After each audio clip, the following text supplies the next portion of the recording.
Hello. Bulletin 37 contains three interesting cases. The most important, I think, is the first case of Ratican and Hannay. There, the dispute was about an executor who had expended $300,000 of estate funds, effectively defending himself.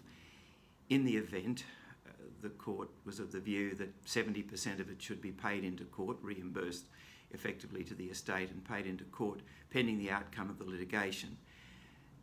The case, I think, is salutary in that any executor embarking on litigation of any type needs to be very careful about using estate funds. The Rebetto Order is the way to go, namely to get the court's imprimatur on the proposed litigation, whether it's defending it, maintaining it or instituting it. If estate funds are being utilised, then the court's imprimatur ought to be sought. In this case, it was pretty clear the executor was defending his own behaviour, and therefore it really wasn't appropriate that he be using estate funds. The second case is a family provision claim.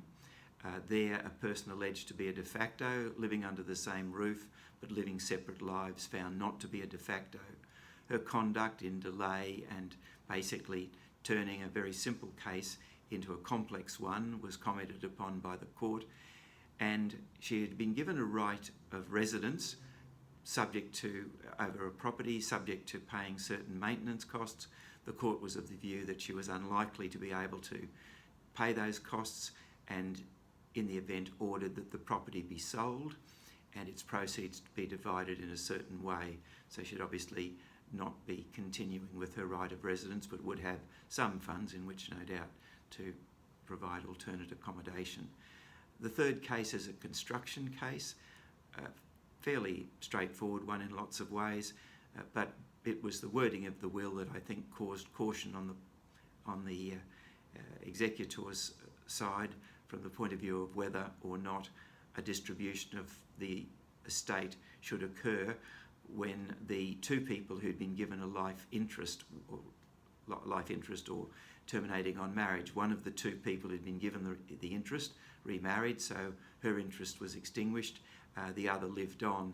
On her death, the estate was to pass to the surviving children, and there were two of them, and the court found that although the will suggested that it fell into residue, this is the property, on the death of the two of them, that it was clear that the estate had been extinguished, or their interests had been extinguished, and thus it had fallen into residue.